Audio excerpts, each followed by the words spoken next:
Hello students, class 11 accountancy unit 7 financial statement with adjustment हमारा चल रहा था, जिसमें क्वेश्चन नंबर 6 को आज हम कंटिन्यू करेंगे।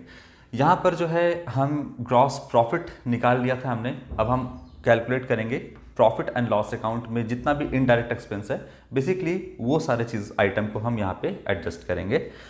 तो प्रॉफिट एंड लॉस अकाउंट अब हम यहाँ पे प्रिपेयर करेंगे। चलिए, ग्रॉस प्रॉफिट तक आपका यहाँ पर क्लियर है सारी बातें। अब आते हैं हम प्रॉफिट एंड लॉस अकाउंट में। क्वेश्चन नंबर 6 क्या क्या है आपका? परचेस है, सेल्स हो गया, स्टॉक हो गया, मोटर कार यहाँ पे आपका दिया हुआ है। बिल्कुल हम लाइन से चलेंगे। यहाँ पे मोटर कार कितने का है? 1,50,000 रुपीज़ का मोटर कार है। बिल्कुल लाइन से चलेंगे ताकि कोई गड़बड़ ना हो। मोटर कार यहाँ लिखते हैं, मोटर कार है कितने का? 1,50,000 का। इस पे एक एडजस्टमेंट है। क्या है? डेप्रिसिएशन हो रहा होगा। मोटर कार 20% से डेप्रिसिएट कर रहा है, तो हम लेस कर देंगे डेप्रिसिएशन। डेप्रिसिएशन मोटर कार पे 20% है, तो 1,50,000 का अगर आप 20% निकालोगे तो ये आ जाएगा आपका 30,000 रुपया। लेस कर देंगे तो मोटर कार 1,50,000 में से 30,000 रुपये का मोटर कार डेप्रिसिएट हो गया है। तो अब मोटर कार कितने वैल्यू का है? तो 1,20,000 रुपीज़ का मोटर कार आपका फिलहाल है बिजनेस के अंदर। डेप्रिसिएशन जो है वो आपका एक्सपेंस होता है बिजनेस का, नॉन कैश एक्सपेंस होता है, इसीलिए ये पीएल के डेबिट में भी आएगा। लिखेंगे डेप्रिसिएशन ऑन मोटर कार, ये हो गया आपका 30,000 रुपीज़। 30,000 रुपये का डेप्रिसिएशन जो है वो मोटर कार के ऊपर आपका आया। इसके बाद लाइन से हम बढ़ते चलते हैं। यहाँ पर मोटर कार के बाद है आपका कार एक्सपेंसेस। देखिएगा, कार एक्सपेंसेस जो है ये आपका इनडायरेक्ट एक्सपेंस है, ठीक है। ये तो आपका कहाँ जाएगा? पीएल के डेबिट साइड में आएगा। एक्सपेंस है, इस ये एसेट नहीं है। कार, मोटर कार एसेट है, और मोटर कार अगर है या इस पे कोई भी एक्सपेंस किया गया है तो आपका कहाँ जाएगा? पीएल के डेबिट में आएगा। कौन सा एक्सपेंस है यहाँ पे? Car expenses. तो कार एक्सपेंसेस जो है वो आपका एक्सपेंस है बिजनेस के लिए, है ना। कार रहता तो वो एसेट है। कार पर किए जाने वाला खर्च एक्सपेंस, वो तो एक्सपेंस है, इनडायरेक्ट एक्सपेंस है बिजनेस के लिए। आपका कहाँ पर आ जाएगा? पीएल के डेबिट साइड में। अमाउंट है आपका 42,000 रुपीज़, 42,000 रुपये। ये हो गया आपका मोटर कार एक्सपेंस। इसके बाद है आपका, देखोगे आगे बढ़ोगे तो कार एक्सपेंस के बाद मोटर कार हो गया। कार एक्सपेंस रेंट है आपका। यहाँ पे इनडायरेक्ट एक्सपेंस है, लिखते हैं रेंट। कोई एडजस्टमेंट है इस पे? जहाँ तक एडजस्टमेंट हमने पढ़ा है, याद है आपको? देखिए, एडजस्टमेंट नंबर 4 है, rent and salaries have been paid for 11 month. तो ये जो आपका रेंट है कितना दिया हुआ है? 5,500 रुपीज़। तो 5,500 रुपये का जो यहाँ पर रेंट है वो बस 11 मंथ का पे किया गया है। रेंट बिजनेस के लिए एक्सपेंस है, हम एक्सपेंस के तौर पे यहाँ पे हम 5,500 रुपया दिखाएंगे, लेकिन एडजस्टमेंट है। तो सबसे पहले 5,500 रुपीज़ का रेंट दिया जा चुका है, दे दिया गया है। लेकिन ये जो 5,500 का रेंट है ये 11 मंथ का है।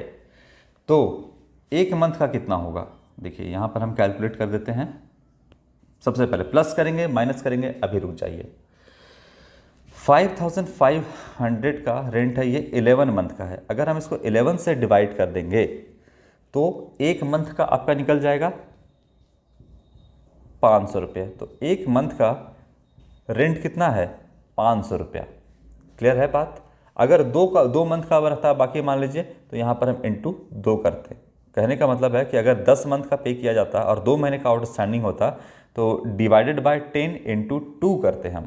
फिलहाल एक महीने का है, तो यहाँ पर 5,500 डिवाइड बाय 11, तो एक मंथ का निकल जाएगा। आप चाहे तो देखिए इस तरीके से भी आप कर सकते हैं, इंटू 1/11। अगर हाँ ठीक है, 1/11, तो ये आ जाएगा आपका 500 रुपीज़ रेंट एक महीने का।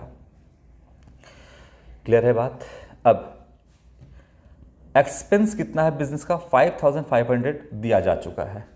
कितना बाकी है आप कब से कैलकुलेट कर रहे हैं, 2018-19 जो फाइनेंशियल ईयर है, तो 2018-19 जो आपका फाइनेंशियल ईयर है, इसमें इस अकाउंटिंग पीरियड में आपका टोटल कितना मंथ होता है, 12 मंथ, 12 मंथ।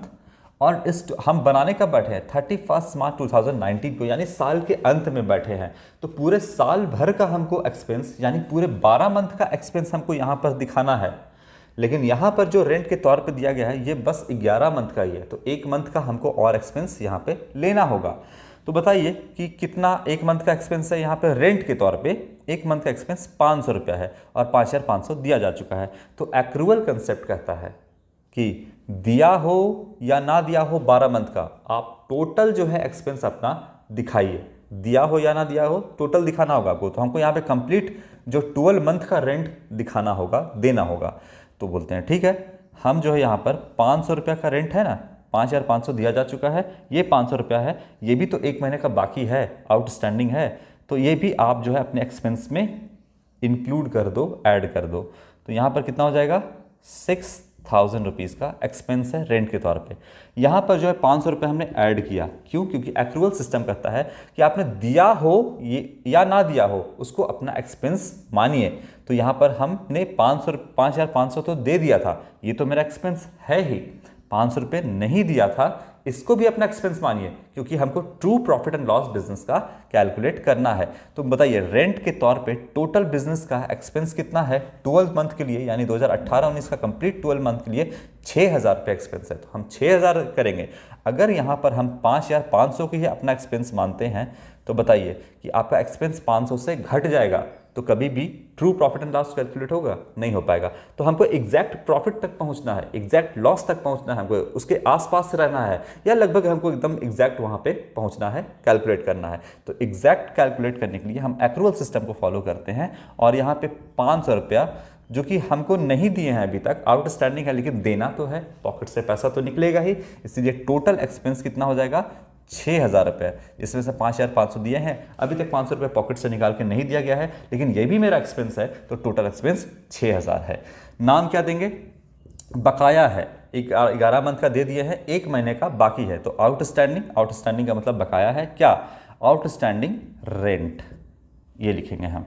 क्लियर है, 500 रुपीज़। तो टोटल एक्सपेंस कितना हो गया बिजनेस का, 6000 रुपये, जिसमें से 500 रुपया अभी तक नहीं दिया गया है। तो एक लाइबिलिटी क्रिएट कर रहा है बिजनेस के ऊपर कि ये रेंट हमको देना है। तो लाइबिलिटी चूंकि क्रिएट कर रहा है, इसलिए हम लाइबिलिटी साइड में भी इसको लिखेंगे outstanding rent 500 rupees. Outstanding rate 500 से लाइबिलिटी क्रिएट हो रहा है। 500 यानी एक मंथ का आपने नहीं दिया है, तो 500 से लाइबिलिटी क्रिएट हो रहा है। तो हम लाइबिलिटी साइड में 500 दिखाएंगे, बाकी हमको इस 6000 को नहीं, ये 5500 से मतलब नहीं है, ये तो दे दिया गया है। कितना बकाया है, 500 रुपया, वही आपका लाइबिलिटी क्रिएट कर रहा है, आप उसको लाइबिलिटी साइड में दिखाओगे। ठीक है, ये हो गया आपका रेंट का।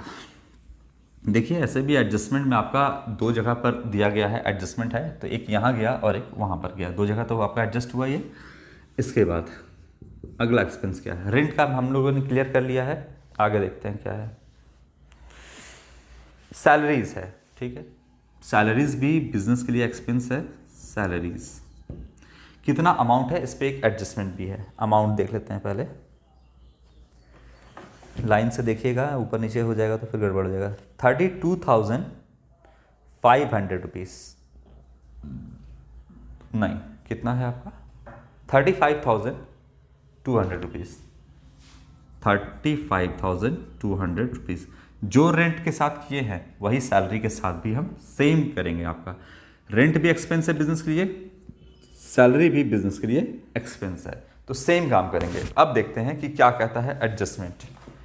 एडजस्टमेंट नहीं दिया रहता, अगर कोई भी एडजस्टमेंट नहीं रहता तो 35,200 रुपया टोटल हम बाहर दिखा देते हैं, लेकिन अभी एडजस्टमेंट है। एडजस्टमेंट नंबर 4 वही कहता है rent and salary have been paid for 11 month. तो ये जो आपका 35,200 रुपया है, ये कितने मंथ का है, तो ये आपका 11 मंथ का ही है, तो हमको 1 महीने का बाकी है।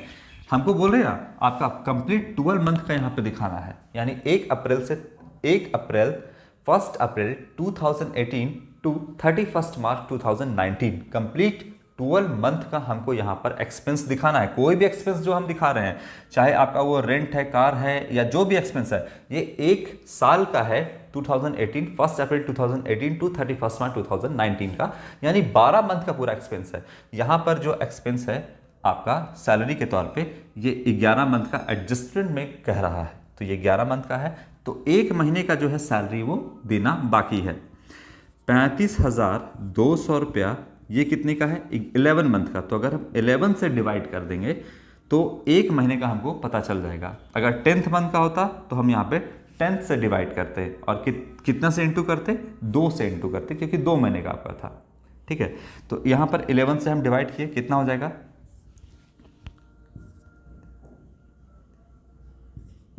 3200 रुपये। 3200 रुपये ये जो है, ये सैलरी जो है 3200 रुपये, ये 1 महीने का आपका निकला। 11 मंथ का तो 35,500 रुपये होता ही है, ये तो बिजनेस के लिए खर्च हो ही गया है। अब 1 महीने का बाकी है, तो एक्रूअल कंसेप्ट क्या कहता है कि टोटल एक्सपेंस बताइए, तभी हम ट्रू प्रॉफिट एंड लॉस को कैलकुलेट कर पाएंगे, अदरवाइज नहीं कर पाएंगे। अगर आप 35,200 रुपये यहाँ पे लिख देते हैं, 35,200 रुपये लिखते हैं, तो इससे क्या true profit and loss calculate हो पाएगा? नहीं हो पाएगा, क्योंकि इससे ज़्यादा एक्सपेंस है। आपका ये जो 3200 रुपये है, ये अभी भी बाकी है 1 महीने का, देना तो है ही, एम्प्लॉय ने तो काम कर ही लिया है, तो आपको देना ही पड़ेगा ये।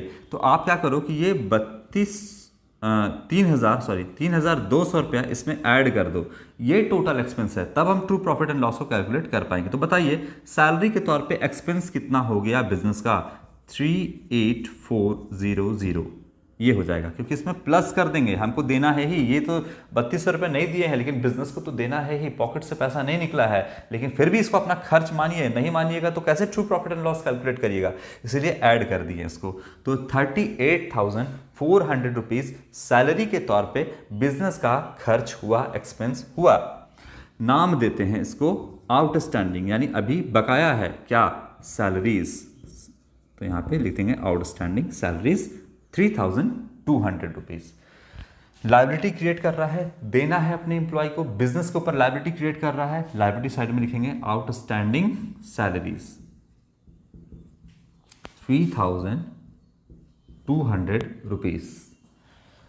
कोई दिक्कत, कोई कंफ्यूजन? एक्रूअल कंसेप्ट से हम इसको कर दिए। जो एक्रूअल कंसेप्ट एक्सपेंस के लिए होता है, वही एक्रूअल कंसेप्ट इनकम के लिए भी होता है। ठीक है, कैसे भाई, दिया हो या ना दिया हो, आपको यहां पर टोटल एक्सपेंस दिखाना है। सेम काम आपका इनकम के लिए भी होता है। आपका कैसे, तो लिया हो या ना लिया हो, आपको टोटल इनकम भी दिखाना होगा। जैसे मान लो कमीशन है, तो कमीशन जो है वो आपका अक्रूड कमीशन मान लीजिए 500 रुपया है, तो कमीशन में अक्रूड कमीशन को हम यहाँ पर जोड़ करके दिखाएंगे, क्योंकि आपका यहाँ पर मिला हो या ना मिला हो, उसको भी अपना इनकम मानना होगा। ठीक है,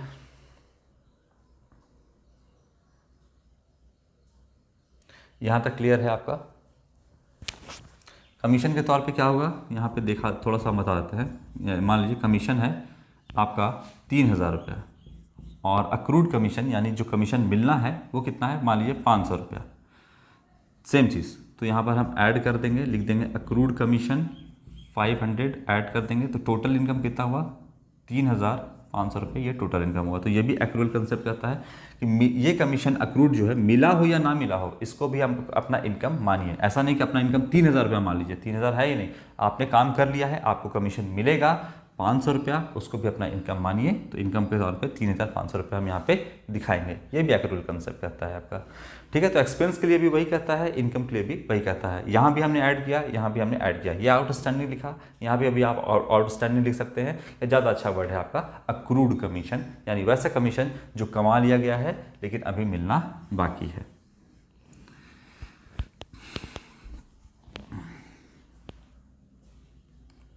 धीरे धीरे समझते हुए आगे बढ़ते रहेंगे।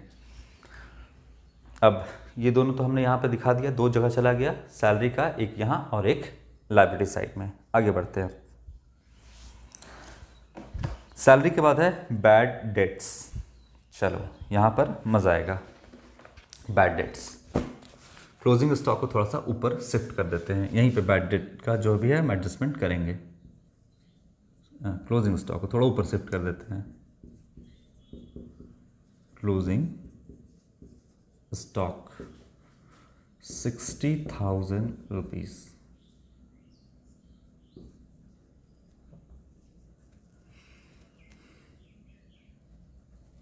सबसे पहले हमको पता करना होगा कि मेरे डेटर कितने का है। हम डेटर यहाँ पे पता करते हैं। सबसे पहले हमारा डेटर कितने का है देखते हैं।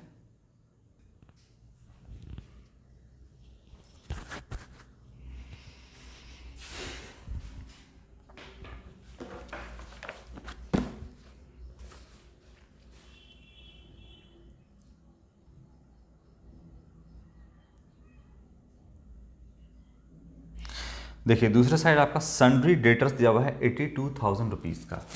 डेटर एसेट होता है तो हम एसेट साइड में आ जाएंगे, लिखेंगे सन्ड्री डेटर्स। आप लोग आदत पूरा बनाइएगा, सन्ड्री डेटर्स पूरा लिखिएगा, पूरा स्पेस ले करके अच्छे से बनाइएगा। सन्ड्री डेटर्स आपका है कितने का?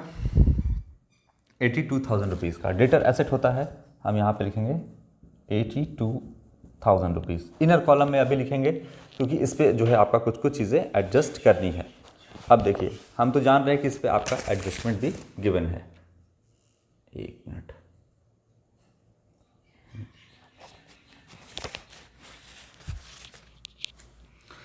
क्या क्या आपका एडजस्टमेंट है वो हम यहाँ पे देखते हैं।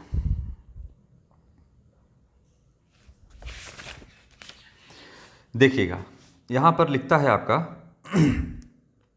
एडजस्टमेंट नंबर 2 में write off ₹2,000 as further bad debts and maintain bad debt provision at 5% on debtors. तो यहाँ पे कहता है कि 2,000 रुपये फर्दर बैड डेट हो गया और 5% का प्रोविज़न भी है, यानी हमको लगता है कि 5% का डेटर और हमको पैसा नहीं देगा, जिसके लिए हम यहाँ पे प्रोविज़न बनाएंगे, ये कहता है। अब आते हैं हम क्वेश्चन में, क्या कहता है इसमें, जो आपका बैलेंस वगैरह दिया है इसमें देखिएगा। यहाँ लिखता है बैड डेट जो है आपका दिया हुआ है 1,500 रुपये बैड डेट दिया हुआ है और प्रोविज़न फॉर बैड डेट्स दिया हुआ है 8,100 रुपीज़।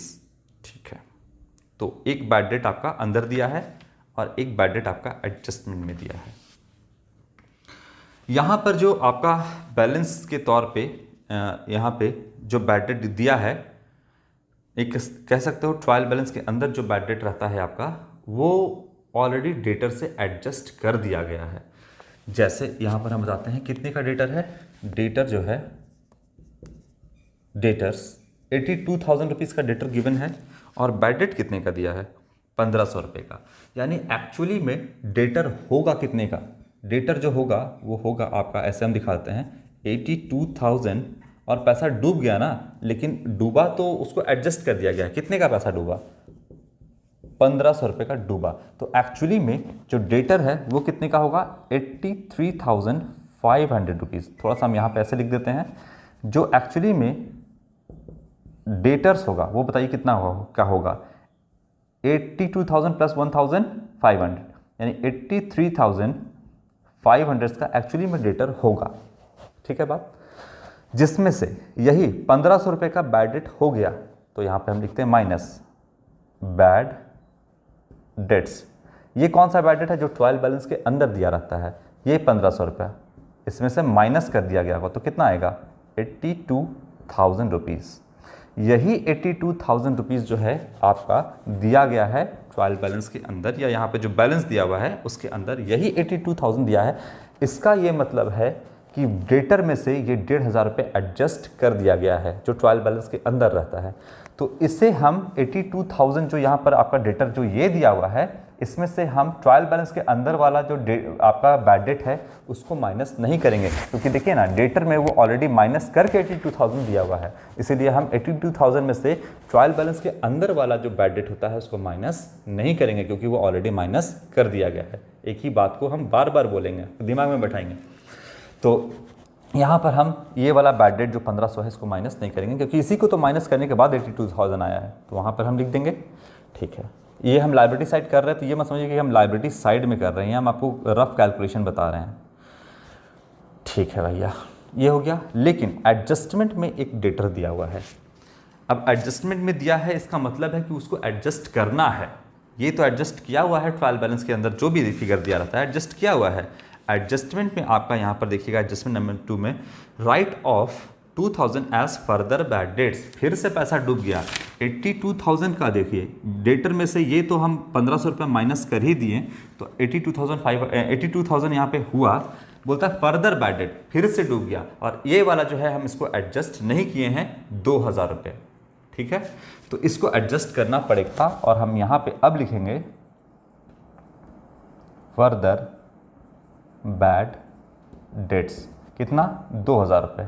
अब अगर आप एक सवाल मन में आ रहा होगा, मान लीजिए आता होगा कि ये वाला भी अगर ट्रायल बैलेंस के अंदर दिया रहता तो क्या होता, तो यही काम होता कि आपका 82,000 में से माइनस रहता बैड डेट्स, यहाँ पे कितना, अगर ये वाला 2,000 रुपये ट्रायल बैलेंस के अंदर होता तो क्या करते, ये भी आपका बैड डेट्स होता, 2,000 रुपये एडजस्ट करके देता, तो डेटर एक्चुअली में कितना ट्रायल बैलेंस के अंदर देता, 80,000 देता। अगर ट्रायल बैलेंस के अंदर होता तो भी ये वाला भी 2,000 एडजस्टेड होता, तब हम यहाँ से माइनस नहीं करते, क्योंकि डेटर कितने का देता, 80,000 का देता। लेकिन ये वाला बाहर में दिया हुआ है, इसका मतलब कि आपको इसको एडजस्ट करना पड़ेगा, ये वाला एडजस्टेड नहीं है। तो एडजस्ट करने के लिए यहाँ पर हम क्या कर देंगे, further bad dates 2,000 rupees less कर देंगे। तो अब जो हमारा है वो डेटर कितने का है, 80,000 का डेटर है। मतलब हमको लगता है कि 80,000 रुपये का डेटर का पैसा तो हमको मिल ही जाएगा, ये मेरा गुड डेटर है। लेकिन एक बात आगे और कह देता है, क्या कहता है यहाँ पर, देखिए एडजस्टमेंट में कहता है maintain bad debts provision at 5% on debtors. बोलता है कि ये फर्दर पैसा, तो ये तो मेरा 2,000 रुपये डूब ही गया, चलो हटाओ भैया डूब गया, 80,000 का बचा, इतना से पैसा मिल जाएगा। लेकिन हमको लगता है कि 5% का और डेटर हमको पैसा नहीं देगा, तो ये जो आपका बैड डेट दिया हुआ है 5% मेंटेन करना है डेटर के ऊपर। अब मेरे डेटर कितने का है, 80,000 का, हमको लगता है कि 5% का और डेटर पैसा नहीं देगा, तो हम माइनस कर देंगे, और कितना, 80,000 का 5%, तो 4,000 रुपये, आई थिंक, हाँ 4,000 रुपये आपका आएगा। तो बताइए अब कितने का डेटर बचा, 76,000 रुपीज़ का। ये मेरा गुड डेटर है, इससे हमको पैसा मिल जाएगा। ये 4,000 जो कर रहा है ये क्या है आपका, न्यू प्रोविज़न, आप लिखिएगा new provision for bad and doubtful debts, आप पूरा लिखिएगा।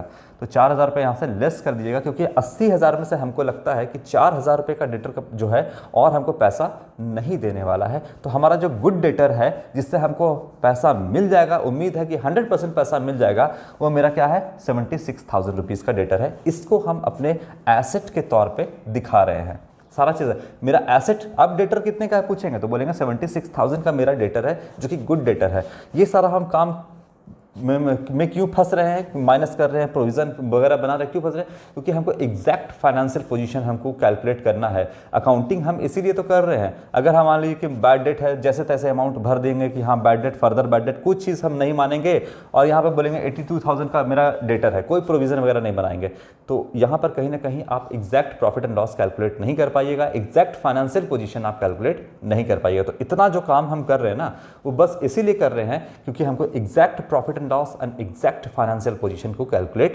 करना है। तो इसीलिए हम इतना काम को हमको करना पड़ रहा है। तो मेरा गुड डेटर यहाँ पर 76,000 का है। ओके, अब वहाँ पर का काम खत्म हो गया। आते हैं अब प्रॉफिट एंड लॉस अकाउंट में। यहाँ पे अब हमको देखना है कि अब क्या करना है डेटर के साथ। चलो, यहाँ जो भी बता रहे हैं हम रफ कैलकुलेशन बता रहे हैं, ऐसा मत समझिए कि हम लाइब्रेरी साइड में कोई कैलकुलेशन कर रहे हैं। अब यहाँ पे हम आपको आगे की बात बताते हैं कि अब क्या कैलकुलेशन आपका यहाँ पे करना है। सबसे पहले आप ट्रायल बैलेंस के अंदर जो भी दिया है, न्यू प्रोविज़न जो दिया हुआ है, वो आप यहाँ पे देखो कितना दिया हुआ है।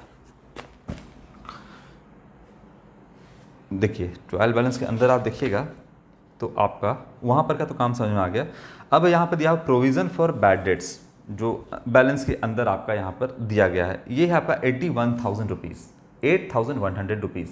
ये आपका ओल्ड प्रोविज़न है जो पिछले साल आपका, इस साल कौन सा है 18-19 है, तो 17-18 इसका जो प्रीवियस ईयर होगा उसमें ये जो ओल्ड प्रोविज़न का दिया हुआ है 8,100 रुपीज़, ये आपने प्रॉफिट एंड लॉस अकाउंट में डेबिट किया होगा। जैसे इस बार हम क्या है आपका न्यू प्रोविज़न है 4,000 रुपये, इसी तरीके से ये 8,100 रुपया ये पिछले साल आपने पीएल न्यू प्रोविज़न होगा आपका, यानी प्रॉफिट एंड लॉस में डेबिट किया होगा, यानी इतना से अपना प्रॉफिट को कम किया होगा, क्योंकि आपको लगता है कि इतना का डेटर जो है हमारा पैसा डूब जाएगा, इसलिए 8,100 रुपया जो कि आपका यहाँ पे दिया है ओल्ड प्रोविज़न, ये पिछले साल न्यू प्रोविज़न के तौर पे आपने यहाँ पे डेबिट किया होगा, इतने से प्रॉफिट कम किया होगा आपने।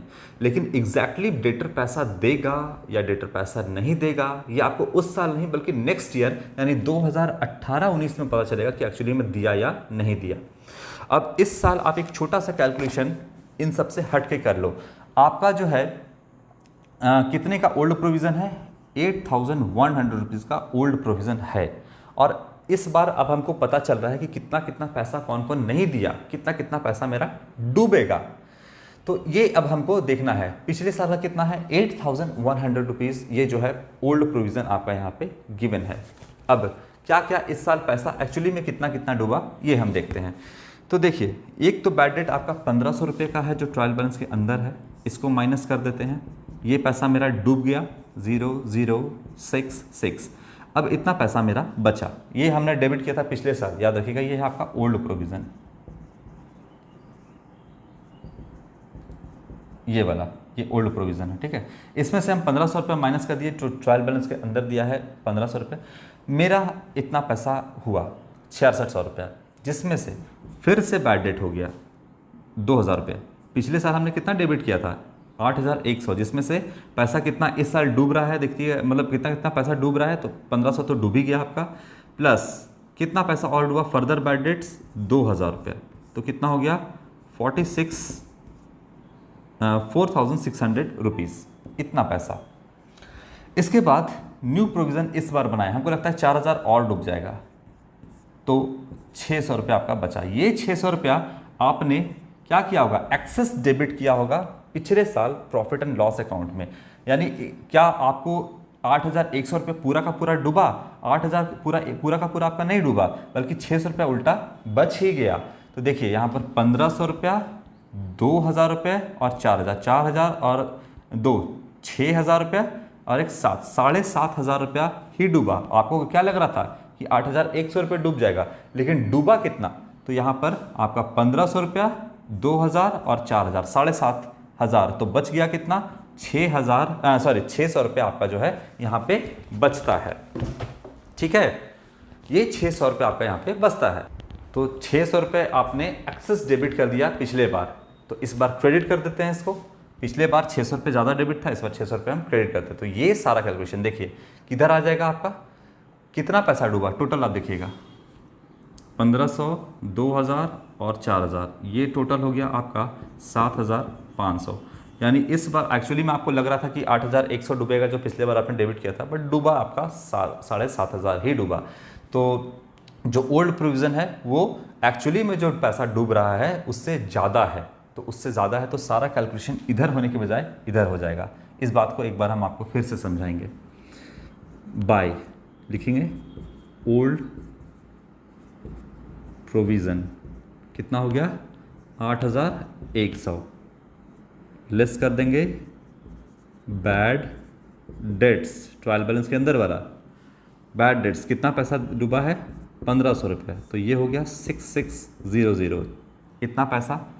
इसके बाद माइनस कर देंगे इसमें से क्या, इसमें से हम माइनस कर देंगे further bad dates, further bad dates 2,000 रुपये ये वाला, तो यहाँ पे हो जाएगा आपका 4,600, इतना पैसा।